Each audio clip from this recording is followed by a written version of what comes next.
going straight to cabin 11019. And this one here is a penthouse suite. For some strange reason, I headed straight to the bathroom. So I was like, let's check out the bathroom on a penthouse suite. Let's look what it looks like. We've got a very large shower. It's almost like a two-person shower.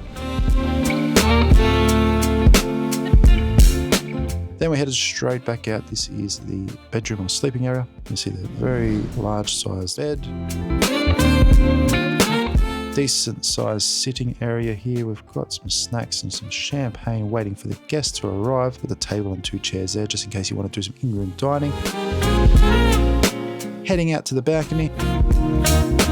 Decent sized balcony. It's a good sized balcony. Got 2 very comfortable looking chairs as well as a table as well. Heading back out, you see the artwork on the walls. Got some drink there with some tumblers, some water waiting the guests. Very large TV, mirror here and a makeup mirror, phone system. All in all, it looked like a very comfortable suite. I certainly would have been happy to cruise in here. Heading back around here, we're going to check out the walk-in wardrobe with the safe there to keep all your valuables. Plenty of hanging space, the life vest there, and everything you need. You've got an umbrella there as well.